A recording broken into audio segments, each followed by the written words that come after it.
So, hi kids, and a lot of weird things are happening this year. War, financial crisis, inflation, a crypto scam. But I'm sure that nothing could be stranger for you than to be interviewed by an Italian founder of a Swiss family office, talking not about wine or dolce vita, but about finance. So welcome Keith to this new experience, and in order to tackle the topic of this interview that is going to be about complexity in finance and in the relationship between finance and media, I'm happy to start from a tweet that you posted about the fall of the Roman Empire that got viral. And by the way, don't you think that it's really exciting to discuss about decadence with an Italian that mastered this topic since almost 2000 years? So that I'm happy to rephrase these things about the fall of the Roman Empire using the Hedgeye language. And so it's not the fall of the Roman Empire, kids, it's quad 4 for humanity. So you've been a contributor on established media, CNBC, Bloomberg, and Fox, so you leave the conflict of interest and you decide to leave institution, to fund Hedgeye. So no one better than you to get inside from this world. So where can we start? So maybe we can start from my recent topic. So the almost standing ovation at the end of the interview to SBF at the Deal Book Summit. So how do you feel when you see these things? It's a combination of disgust and I guess sadness. I mean, it's and that's why I use the analogy, which obviously to an Italian is going to be a non-specific one, but at least elicits some feelings. But I do think there are a lot of feelings associated with the fall of an empire, and when I came to this country, it really was not that. Like what I was watching was number one, a criminal. Let's just put that on the table first. But Sam Bankman-Fried is a criminal. He's a fraud and a criminal who lost a lot of people and a lot more people than Bernie Madoff did or Jeff Skilling and Enron did, because we really were talking about what we would call the people, the people that really didn't have any money and at the lowest level had a low entry price, but all the risk in the world. You have this absolute criminal and fraud being interviewed by a member of the establishment media, a member of the, I guess you'd call them the U.S. elite in terms of mainstream media, old wall media, as I affectionately called it, kind of smiling with him and, at the end getting an applause. I mean, it's disgusting and it's sad in the sense that that's obviously disgusting, to be paid. Don't forget that Andrew Ross Sorkin, who was the interviewer, and the New York Times that was hosting it, are being paid by FTX the whole time. I mean, that's the conflict of interest. It's disgusting. The smiles on their faces were disgusting, and the applause by the crowd was probably worse. So I think that's sad, and that's sad in a lot of ways, but obviously sad that the country that I came to, as you know, Alex, I'm a Canadian, but I'm a capitalist and somebody that believes in the principles of transparency, accountability, and trust. I do not believe in these conflicts of interest. I have not from the very beginning. Hence, why we founded Hedgeye, and it just put on a stage, something that while I knew it was there, I didn't think that it would be that overtly public about it. Thank you, Kid, for your feedback. And as you're discussing about the beginning, so when you arrived from Canada, we'll be also happy to investigate a bit, the beginning of Hedgeye's story, and so how Hedgeye was born. And I feel after reading your book that probably the starting point has been when Carlyle decided to let you go.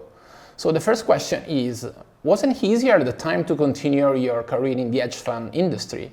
And so why such a drastic decision to cut with the past?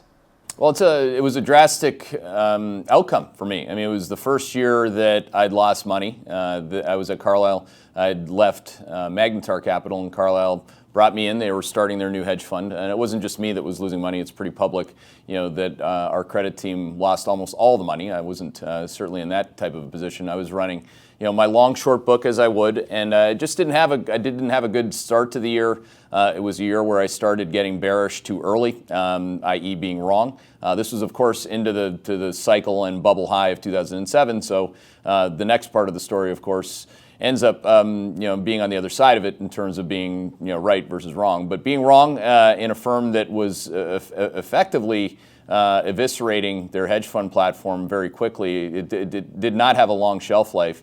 November the 2nd, I'll never forget. They came to me and they said, pack your stuff and tell your team, they're leaving too, and that was it. So that was an abrupt, the first time I've ever been fired, and I'd actually recommend it for a lot of people that haven't had that experience, because you're jolted, or at least I was, with a box. Obviously, I wrote about this story in my book, which is I went home with a box, and to my pregnant wife, who hadn't had our first child yet, he was born 5 days later, and nobody cared about me other than her and my family at home back in Canada, and that was a sharp realization to me that I was no longer going to put myself in anyone's hands other than my own. Thank you, Keith. And so basically that was a moment where probably the idea of Hedgeye was born. So what was the trigger for the foundation of Hedgeye? Well, I'd always been, I was part of the conflict of interest, don't forget. I was, on Wall Street initially on the sell side at the old Wall. I worked at Credit Suisse. It was a great experience for me. Credit Suisse First Boston, it was called back then.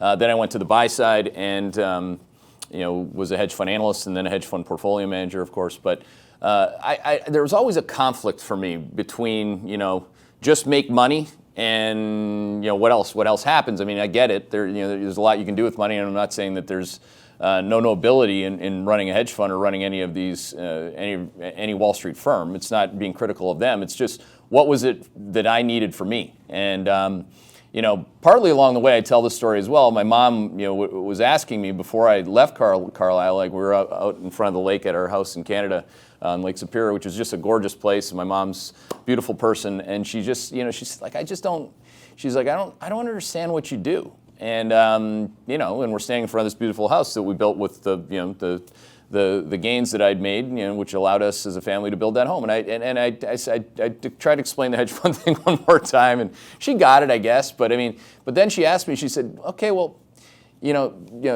how do you change the world, doing that? And she's like, ever since you left home. I left home when I was 16 to play hockey, and far away from home, 15 hours away from home. That's always the way my mom, how moms are, right? Canadian moms, she's French, she's a French Canadian, and she loves me more than anything on the earth, and all of her children.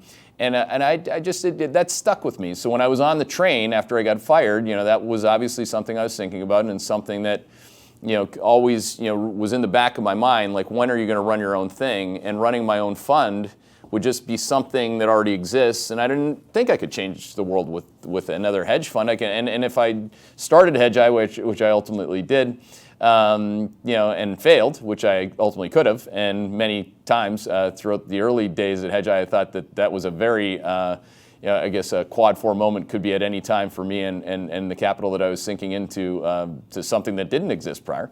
That I could always go back. Right? I could always, Alex, go back and be a hired gun to work for anybody else. So that really gave me the impetus to see something that really didn't exist and could compete with not only hedge funds but compete with all of old Wall media. So I thought of it as putting it together. Like, if you could look inside of a hedge fund, what would you actually see? If you could look inside of a real, accountable and transparent process, like, what would be the checks and balances? What would be the different tools you would need? And obviously, when I'm looking at anything that's out there on old Wall TV or in old Wall media, you're looking at like some, cartoon character of what is not that. And on my way I went. Keith, you just referred to old Wall. You very often refer to old Wall, and to take some distance and space vis-a-vis the financial establishment. So the question is, what makes you different from the mainstream media? Authenticity versus bullshit, I know, but maybe you can elaborate more around this topic. Yeah, well, there's properly the old Wall, as I called it day one, and I said, look, the time for research, independent research, that was the opening volley. Like, if you could look inside of a real hedge fund with a real process, what would an independent research process look like? Well, it certainly wouldn't look like the old Wall. Like, the old Wall is, sell-side research that is conflicted, compromised, constrained, conflicted in the sense that they're writing, 95% of their research is a buy, and their clients are who they're writing about on the banking side. So, and the conflicts of interest, the constraints associated with trading, being on both sides of the trade in some cases, that was glaringly obvious versus me. I'm just sitting here, independently saying this is a long, this is a short. 50% of these can be longs, 50% of them can be shorts. If I can find frauds, by the way, most people on the old wall aren't in the business of finding those, because that would mean that they would find a loss of their own revenue from clients that are fraudulent that are paying them revenue. So, there's a lot to that. What I didn't know, and I really, still, and to an extent, and thank you for that opening question, I didn't know how conflicted, colluding, I guess would be another word, the media was. I wasn't part of the media. So old wall media, once I started to work inside of it, I mean, if I thought that Wall Street, on the sell side and on the buy side, asset management side and on the sell side was bad, I mean, the media is worse in a lot of ways because they really don't do anything, that generates any value. Like, at least the buy side, if they're generating alpha, is doing that. But in this sense, it was like some of the lurkiest and sketchiest people I've ever met in my life. And principles like throw them out the door, the opposite of me as a human being. And that's why I'm so critical of it. As I started to, I was on CNBC as a contributing editor at CNBC. Then I, of course, went to Fox and had that experience. So just really opened my eyes, Alex, to how the game inside the game for those people really goes, what the financial incentives are, all of it. It was like, again, to me, I saw a massive opportunity with what shouldn't be such a incredible thought, like to be transparent, accountable, and trustworthy as somebody who's a media source. I mean, okay, that's easy. Keith, one of the tweets that we like the most here at Brightside is a tweet from Nava that maybe you heard that is talking about the fact that people are leaving institutions. So do you have a view on this, and why institutions have lost so much credibility? I mean, it's pretty. I think it's pretty obvious if you look at financial institutions. I mean, if you look at anything from the financial crisis, which would have the name Lehman Brothers or Bear Stearns on it, the names Dick Fuld, et cetera, et cetera. I mean, I think institutions, that hadn't been revealed when I came to Wall Street. You knew there are some cheaters and liars and again, et cetera, et cetera. I don't need to go through the whole history, but really, like. That's what it was? I mean, the institutions, in terms of both the buy side and then use the Federal Reserve, at the government level, government institutions are losing whatever respect they had each and every day for a lot of reasons. I mean, you have, like, at best, the B team at the Federal Reserve, for example, in terms of economists. If you're an actual economist who can make money with an accurate forecast, you wouldn't be working at the Federal Reserve. So at the same time, we have this unelected body that is essentially making all of us at their beck and call. And that, to me, that is implicitly something that most people aren't going to trust. I didn't vote for you. I didn't ask for you. And now you're telling me what to do. So and this is like, these are major problems. Of course, the institution that is the Federal Reserve, just to use as an obvious example, absolutely not transparent and accountable in terms of the bubbles and the frauds that they've helped perpetuate and create. Zero. It's like, and nobody can actually, and back to the old wall media, nobody in the media ever holds them to account. Now, and they have plenty of opportunity. It's a live mic at every Fed presser or every Fed meeting. Nothing. There's nobody that wants to ask the right questions. And I have a question for all of them, really. If they're watching this, and if not, hopefully somebody passes it along. I mean, just allow me to ask some questions. I mean, it wouldn't take much. I mean, to get to some very serious topics of conversation, which would really bring to the fore what a lot of human beings implicitly distrust, but they don't have a channel and they don't have somebody who can actually challenge the power, if you will. So truth to power, I think, is a very powerful thing when it comes to these institutions, especially if they are broken institutions in both the trust and in terms of the people's trust, and in terms of what they're actually doing. To call inflation transitory, I mean, that's an absolute joke. I mean, in as much as people expecting the Federal Reserve at this point can land the plane. So Keith, with the topic of credibility, I think that comes also accountability and responsibility. So in a period where a lot of people are trying to get informed and educated on financial topics through social media, whoever talks about that has a huge responsibility. So the question is, how can you deal with the pressure that comes from this responsibility toward what you call, Hedgeye nation that rely on your precious advices? Well, I think like at a very basic level, and again, when you're starting foundationally to build something that is different, that is a change agent. Again, it's one thing to criticize people; it's another thing to have a solution. Okay. I believe we built a solution. I believe that the community, Hedgeye Nation, and thank you for citing that. Hashtag Hedgeye Nation. I mean, who am I without our community? Our community constantly holds me to account, makes me push and push and push for more transparency, not only in our profession but in the world, if it has to do with any subject matter where we have a level of expertise. So again, what I like to say foundationally is there is implicit responsibility in recommendation. Okay, so if you're going to become famous and get compensated on your fame for all these recommendations that you put out there for other people, you're getting compensated on the back end for people to click on it through ad revenue. That's your compensation function. Have responsibility in terms of what came out of your mouth, right? So day one, I started with the timestamp. Let's just put a timestamp on when we said to buy or sell that, and let's just start there. Foundationally, that's a very different starting point than just having a bunch of people, whether it's on somebody from the Federal Reserve speaking at you, or to somebody at CNBC, or one of the bozos that they have talking about stocks. I mean, or crypto for that matter. There's no responsibility and recommendation at all. It's like nothing happened. So I think that I mean, obviously anybody in life, if you're asking somebody to take on financial risk in anything from these crypto frauds, obviously, to any stock, which could be right or wrong, then just have responsibility and recommendation, and then you're going to have a very different community as opposed to preying, really. I think those types, what they're doing is they're preying on the ignorance of people who wouldn't know otherwise. And what we're trying to do, both from a societal perspective and from a responsibility perspective, is establish a community that is the opposite of that. And that foundationally, I think, makes us very strong relative to them, and that's most likely why they don't like us one bit.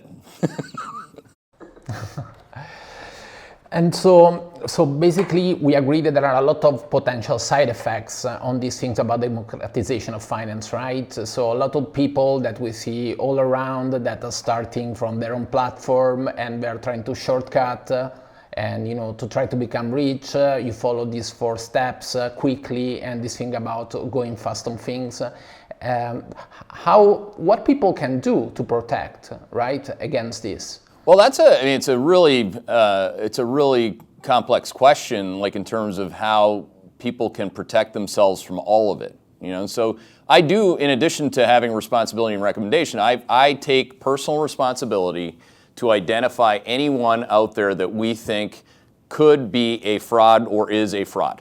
Okay, a fraud. Or somebody, let's start with that. What you'll find if they're not a fraud, you'll just find that they're just incompetent, inaccurate, or both. I mean, so we do, when we get criticized for criticizing, that's fine. Somebody needs to do it. I mean, this is still, last I checked, a democracy. Again, these I need, and don't forget the goal for anybody. Now you have a communication channel. You have Twitter. Twitter.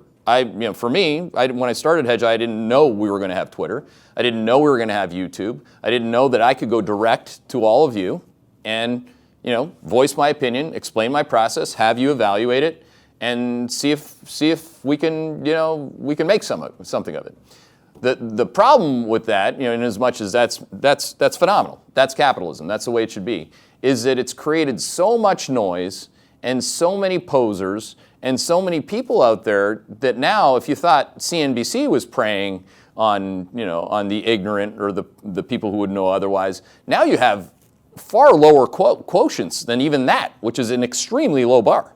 So, that to me, if I see somebody who's a poser or I see somebody who's in it for the clickbait, and what you find, obviously you can see this, and anybody who's played the game at the highest level gets the joke, because it's a joke, right? I mean, that people all out of nowhere are experts on everything financial markets with no track record and no timestamps. I mean, it's ridiculous. You'd have to be an idiot to actually believe it, and there are a lot of people that are. I mean, so when we watch this, it becomes an almost us versus them, because what you'll notice with posers and frauds and pretenders and clickbait artists is that they're all in it together. All of them. It's amazing. And because they need each other. And that's interesting.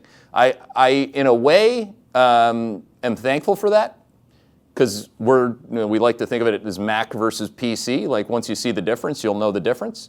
But in a far more alarming way, I'm alarmed, which is, humanity has no limit in terms of what they're willing to believe, and that's scary, because people have just proven once again that we created one of the largest bubbles in human history through crypto in particular, where people were willing to believe and perpetuate anything. Keith, we're discussing about, this thing that when you started Hedgeye, you didn't imagine that you could have direct access to people, direct communication like you're having in YouTube and Twitter and this kind of stuff. And how do you feel about that? How do you feel about the feeling that you're getting from people, positive and negative? How do you deal with this? It's I try to not have feelings about them.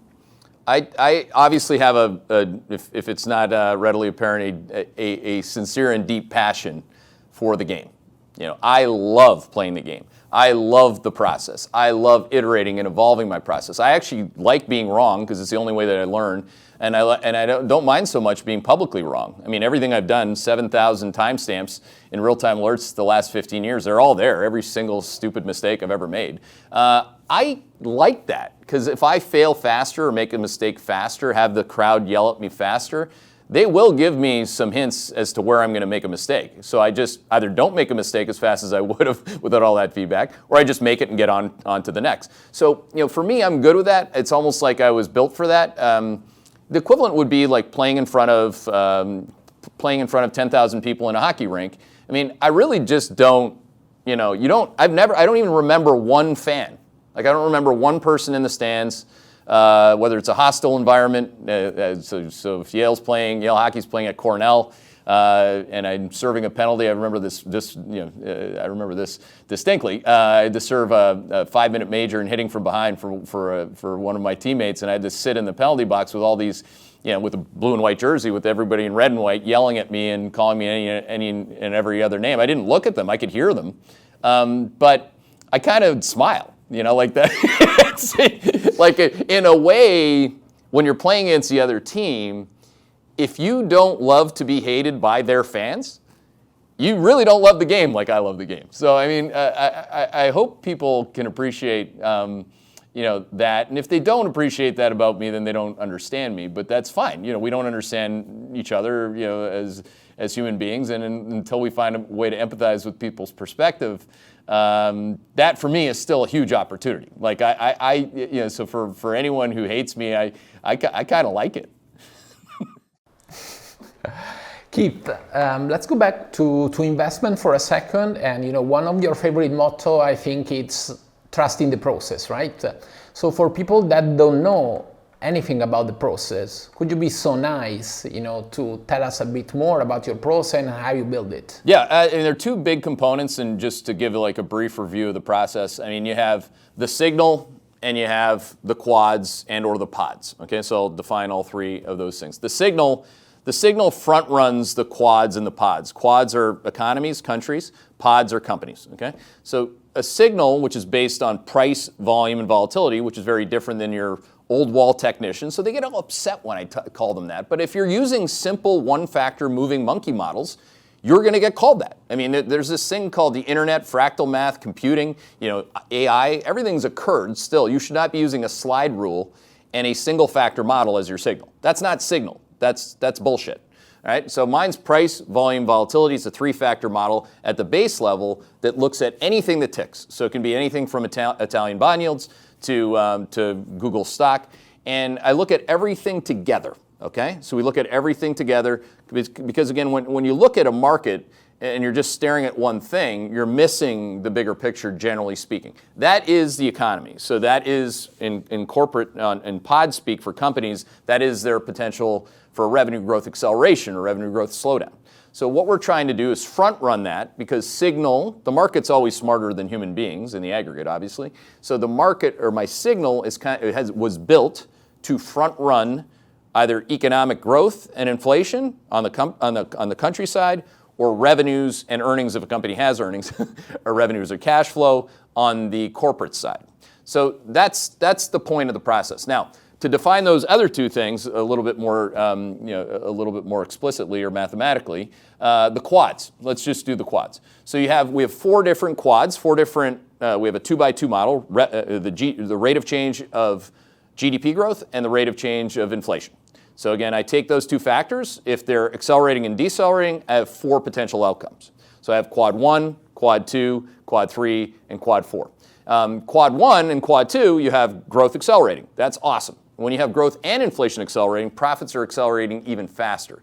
So that's an example of what happened coming out of the pandemic. We had an unbelievable run. I've made the argument because it's not an argument to make. It's an empirical fact. When you have that quad, those economic conditions, GDP went to 12.5% year over year, and S&P profits went to 87% year over year. They're the best rate of change accelerations in modern history. So that's what creates bubbles in asset prices, quad 2. When you come out of quad 2 and into quad 3, where there's too much inflation now and real growth starts to slow, it starts to eat into your growth, that's bad for some things and it's good for other things. All 4 quads, we have back-tested anything that ticks and what does well in each environment. So think of it like the wind and the rain. If you have wind and rain, what works? If you have no wind and rain, what works? Don't bring an umbrella, okay? So by the time we get to quad 4, which is the worst of the outcomes, that's when the rate of change of both GDP growth and inflation are slowing at the same time, which perpetuates a profit slowdown at the same time. That's where markets blow up, okay? So that's typically, and at this point of the cycle where we're along something like both the US dollar and gold, because there are things that work and there are things that absolutely collapse in that quad. So we're always constantly using the signal to front run the quads, or in the pod case with companies, again, we're trying to front run, again, using the quads, don't forget. If I know the GDP growth is going to go from 12 to 6 to 0, I can tell you that Microsoft's revenue growth is going to go from A to B to C, and that's down the whole way. Okay, so that's how we're imputing the economic quad into the company pod. Pod 1 being revenue growth, pod 2 being cash flow growth or earnings growth. Thank you, Keith. So a few questions to try to make it a bit more personal. So investing your money, running a business, being a good husband, being a good father, there is a lot of complexity in your life. So is there something that doesn't let you sleep at night? My back. Sometimes, I have 2 of my discs are herniated, so that if I roll over the wrong way, that's the only thing. Okay, wonderful. So we know that you don't sleep a lot, right? So there is a sportman that is Kobe Bryant that used to say that I wasn't willing to sacrifice my game, so I wasn't willing to sacrifice on my family, so I decided to sacrifice sleep, and that was it. So where do you find the energy, Keith, and the motivation to start pushing every morning so hard? I just want to win. I mean, I can't get it out of me. I never will be able to. God willing, 2 feet on the floor. If I have 6 hours of sleep, I'm all set. I can get by obviously with less than that. I prefer not to. But I think, like a lot of books have been written about this too, criticizing people who don't have sleep. I mean, and I don't really pay attention to it because it's like, well, I'm not criticizing you because you get more sleep, and it doesn't matter. It's actually, if you really boil it down and you study it, it's down to what is your own personal circadian cycle and how, for some people, for me, I believe it's shorter than most. And that's also it's a trained behavior. The whole thing is, if I and I agree with and have a tremendous amount of respect for the late Kobe Bryant, obviously. I have 4 kids. I love them all dearly, and I'd love to spend as much time with them as possible. I coach all their hockey teams and try to be there as a dad all the time, if all the time is possible. So the only way to do that is quite literally less sleep. It just turns out that I've just always been that way. My dad, by the way, the reason why I would just endemically get up so early is my dad was a firefighter. 38 years as a firefighter, and he'd work shift work. So you work the night shift or you work the day shift. And he'd always come home. The day shift would end at 5:30, be home at 6. So I'd always be up at that hour. That's just kind of the way that it was. Like when I was first growing up, we didn't have a big house or anything like that, and when the door opens. So I was always getting up early anyway. I just as a professional now, I think it's one of my competitive advantages. Obviously, I start tweeting. I get up every day at 4:35, not 4:30 4:35 a.m. on the dot, and my process starts immediately. So, and I really think of it like what I didn't achieve. I love hockey, but you also know I didn't make it to the NHL. And the gating factor, it doesn't matter what the gating factor is, I didn't make it to the NHL. But on Wall Street and in the game that I'm playing now, you can absolutely outwork people if you do it not over a year at a time, over decades at a time. And that's what I know that in my mind. And when I say I want to win and I get up in the morning and I want to beat people, it's because I know I can if I keep doing that. That base thing, that base pack thing, which is get up before they do and grind and keep that time. By the way, once you get up, it's what you do. You can just get up and, watch Scooby-Doo. You can get up and look at other people's tweets. You can read macro tourist headlines. When I get up almost every single 20-minute interval until I get to the macro show is accounted for in a very productive and focused way. Keith, what is the single most important piece of advice about investing that you ever received? Don't lose money.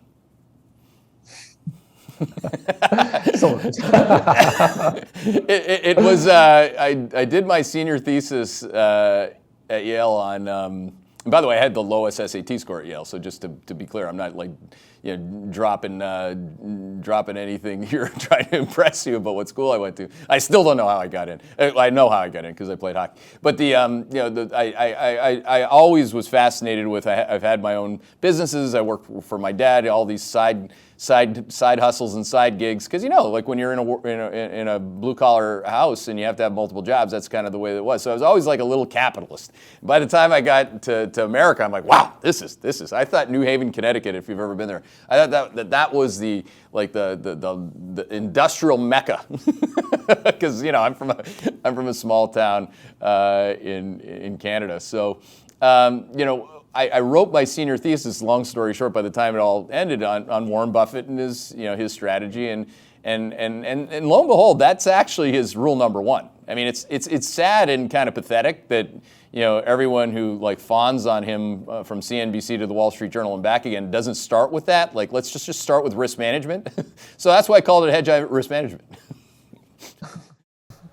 And so going back to Hedgeye Nation, what would be the first advice that you would provide to someone that is deciding to cut dependency from old Wall and want to take ownership of his own investment? Just please don't say don't lose money, right? Yeah, no, I would say get rid of your baggage. I would definitely, there is a lot of baggage on the old Wall. People, so if you're starting from what you learned in school and or what you learned on Wall Street and or in old Wall media, you just got to stop. You got to stop, drop. Back to what my dad might have taught me as a firefighter: stop, drop, and roll. You just got to. This is a real fire here. We're not messing around. You need to get rid of your emotional baggage, your baggage that that you continue to carry, that continues to blow you up as markets pivot out of quads 1 or 2 into quad 4. You just need to stop, reset, go to Hedgeye University, go through all the components. Again, it doesn't take long. We actually have, finally, our team here has put together a great compilation, including a course that you can take. So I'd highly encourage learning the base pack of that.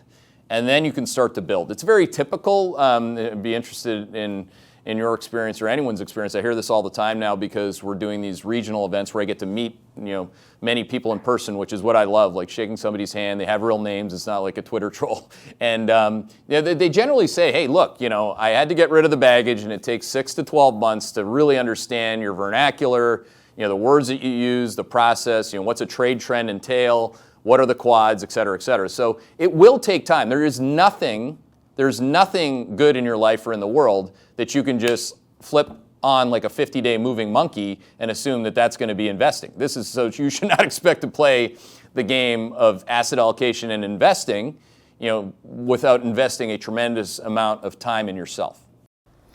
Keith, family is always, a reference for you and a key pillar of your values. So, talking about your kids, what you hope you will be able to transfer to them when they will be, professional and, grown-up guys? Well, it's a really important question. My wife Laura and I talk about it a lot because I'm, I guess let's just say a little aggressive and confident in the principles that I believe in. So, and if there is of all the human faults that I have, I've struggled with that over the years. I have Jack, Callie, and Lucy and Reese are my four kids. 15, 12, 8, and 7 years old now. It's just especially Jack, I feel bad for him because I was an inexperienced dad who acts the way that I do. I'm just like, no, don't lie to me. Next, I don't. I want to just I wanted to speed it up, but I think that one day, I hope that my kids understand that one, I'm not certifiably nuts. I'm not that hard on them, And by the way, by the time I've gotten to Reese, who I'm coaching now, I coach mite hockey for anybody who knows what that is. That's kids that are under the age of 8 years old. But she thinks I'm really nice. So with Jack, I don't think I was very nice. I think with Reese, I finally figured out that there's to be a little bit of what is it? In Ted Lasso, I think I started out a little bit. Not as bad as that one guy, but who goes and coaches little kids soccer and it's a little gruff. But I guess you guys call it football. But I still have a lot of improvement to make. Let's talk about you, Keith, in the sense life and career are an endless journey, right? Maybe you like reading a lot. I don't know if you read this book from Simon Sinek, The Infinite Game. So where do you see yourself in 10 years from now? What is your next stage? I don't know. I've never really thought of it. It's an interesting question, and I get it a fair amount of the time. And I actually get it from my colleagues. I've had it from partners. I've had it from people in my family. I've had it from you just asked me too. I really don't know. I never had a vision for Hedgeye to be what it is today. It just became what it became. It manifested through the grind.